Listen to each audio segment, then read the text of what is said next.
Blue collar, white collar, black professors, white scholars, politicians, Dalai Lamas. Everybody in the whole wide world need hope if I be honest.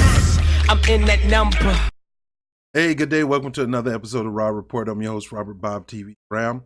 And yet the list keep getting longer and longer for running for president. You got Ojeda, you got Castro, you got you got a lot of people running for office.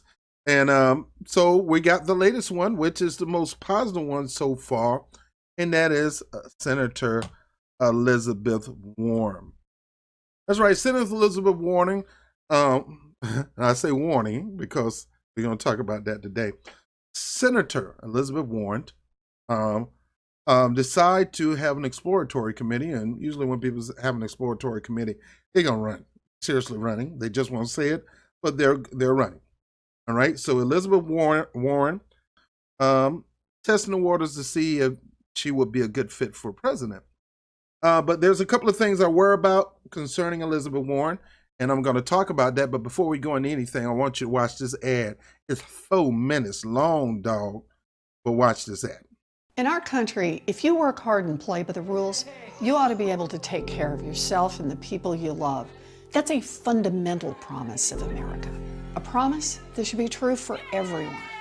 Growing up in Oklahoma, that promise came through for me and my family. After my older brothers joined the military and I was still just a kid, my daddy had a heart attack and couldn't work. My mom found a minimum wage job at Sears, and that job saved our house and our family. My daddy ended up as a janitor, but he raised a daughter who got to be a public school teacher, a law professor, and a senator. We got a real opportunity to build something. Working families today face a lot tougher path than my family did. And families of color face a path that is steeper and rockier, a path made even harder by the impact of generations of discrimination. I've spent my career getting to the bottom of why America's promise works for some families, but others who work just as hard slip through the cracks into disaster. And what I've found is terrifying. These aren't cracks that families are falling into, they're traps. America's middle class is under attack. How do we get here? Billionaires and big corporations decided they wanted more of the pie, and they enlisted politicians to cut them a fatter slice. They crippled unions so no one could stop them. We're going to turn the bull loose. Dismantled the financial rules meant to keep us safe after the Great Depression, and cut their own taxes so they paid less than their secretaries and janitors. It's time to write the rules for the middle class. After Wall Street crashed our economy in 2008, I left the classroom to go to Washington and confront the broken system head on. Elizabeth Warren, apparently not afraid to tangle with Wall Street. Elizabeth Warren is heading into the lion's den. Mrs. Warren goes to Washington. She did. We created America's first consumer watchdog to hold the big banks accountable. A woman who has warned of another meltdown if Washington doesn't straighten up. I never thought I'd run for office, not in a million years. But when Republican senators tried to sabotage the reforms and run me out of town, I went back to Massachusetts and ran against one of them. And I beat him. And we are going to turn Washington back to the people. Who do we love? Warren! Who do we love? Warren! Today, corruption is poisoning our democracy. Politicians look the other way while big insurance companies deny patients life-saving coverage, while big banks rip off consumers, and while big oil companies destroy this planet. Our government's supposed to work for all of us, but instead, it has become a tool for the wealthy and well-connected.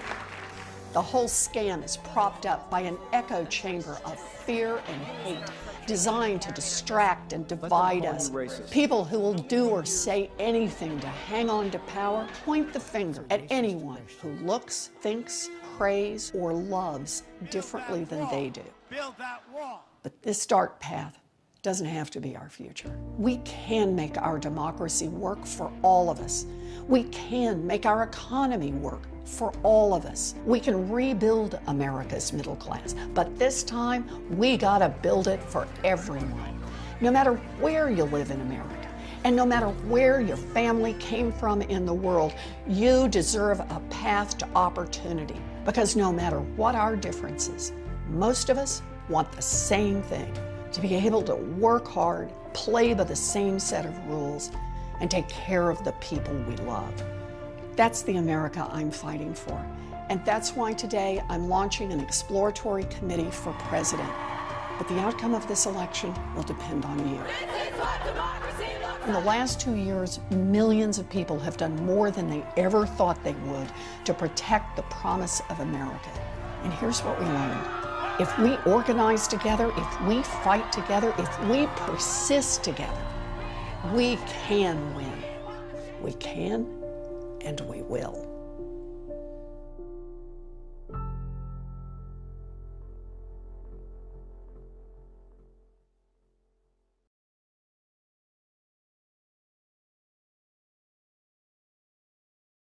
So as you see in this ad, it talk about our history, it talk about the struggles of America, it talk about the struggles of the working class, and how anybody, even if just one person with a family, should be able to work decent enough, a certain amount of hours and get a decent enough salary to take care of the whole family, like it used to be. I'm talking about Joe Biden in his mouth pretty soon, and she's right. And but in this video, there was no policies of what she believed. She didn't say, I believe everybody should have access to medical services. I believe in a living wage would increase based on inflation. I believe in no-cost education. I don't believe people should be paying out of their pocket to become a better person, to become a better thinker in this country. It should be a right. I believe we should fix our crumbling infrastructure. She didn't go on and on about her platform. You go on her website, you don't see anything. On her exploratory website, you don't see anything about the issues she's running on. My problem with this concerning Elizabeth Warren is, remember I just said that it's not important that we defeat Trump, not important alone. It's important to me, it's important to put somebody in a position of that higher power that's really going to be looking out for the working man. Trump got there because he said he was looking out for the working man, the forgotten man. But the bottom line is, Trump been doing more work for the wealthy elite than the forgotten man. Trump has not raised the minimum wage, or have not tried to raise the minimum wage of the forgotten man. Most of those jobs that were supposed to be coming back did not come back. Some of the trade policies are hurting America more than helping. The tariff policies is killing this country. So I can go on and on and on about the promises of Trump, but at least he promised something. Elizabeth Warren, we know she have things that she can run on, but she didn't decide to talk about it right here. Which she should have did. She should have came. I'm fighting for you. Now, first, I'm tired of this fighting. Why we got to be fighting? Just say, this is what I am gonna do for you. You elect me for president. I'm gonna do this for you. I'm going to deal with the Wall Street people. Just go on and on your platform. Bam, bam, bam, bam. This is what I'm going to do. I'm going after this person. We're taking money from here and we're going to put it in education. We're going to take money, we're going to put this in childcare.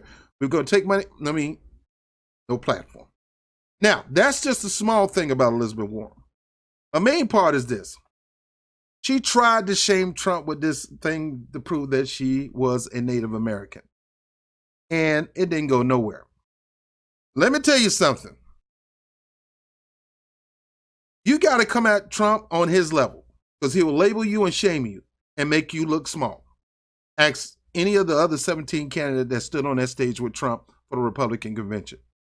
That, for some odd reason, that is a feeding frenzy to his base. And it caused more people to join his base. And it caused more people to leave the Democratic Party and join his base. It caused more independents to leave and join his base, because Trump showed himself to be a fighter. He shows himself. He's a punk. He's a bully. I'm telling you, I live in New York. Everybody knows Trump ties the mafia, the whole 9 yard. Real New Yorkers know Trump. And the rest of America got a figment of imagination of what Trump painted to them. All right. But yeah, there's some couple of things that Trump had did, and I applaud him for, like the working on the reform of our criminal justice system, and go on and on with that. Syria coming out of troops coming home, so they say. But Elizabeth Warren not only got to come with smartness, she got to hammer the policies. She got to hammer what she's going to do for the American people and how she's going to do it. Don't just say what you're going to do, but how you're going to do it. And she got to make Trump look dumb. And she can't let Trump bully her around and get her off subject. Right now, Elizabeth Warren have been late on so many issues. On DAPL, number one. On Bernie Sanders' race when it came to her state, Massachusetts, when Bernie could have used her help to get over the top, because he barely lost Massachusetts. Some say he didn't win Massachusetts, but Hillary Clinton cheated. When the Russians, it was Hillary Clinton. She wanted to just hold tight. She want to stay still. She don't want to rock no boat. Too late for that, Liz. Too late for that. Too late for that. And that's the problem I got with Elizabeth Warren. Being late to the show does not help out at all. Nobody likes a latecomer. Nobody likes a latecomer.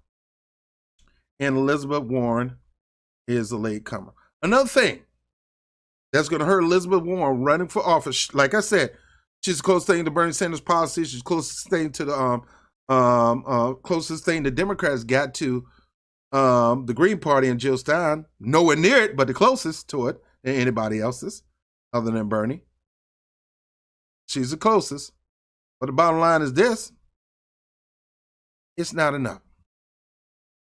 It's not enough, because she have to prove herself to be a diehard fighter, to go after Trump. Excuse me, I'm trying to get something fixed. Go after Trump and hit him where he hurt. But she's a soft-spoken woman. She don't have the toughness, so I'm just letting you know, these are some of the things that you got to come at Trump with. You got to be tough. You got to be able to shame people. You got to be able to call people out, and not only do that, outsmart them and wit. Talk about the policies. Talk about your platform and how you're going to implement it, and show places where it had been implemented before. You got to be smart like that.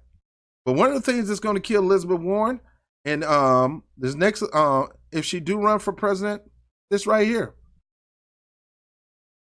I don't know how to explain this. She refused to endorse anybody until the last minute. That's why I call it late with this.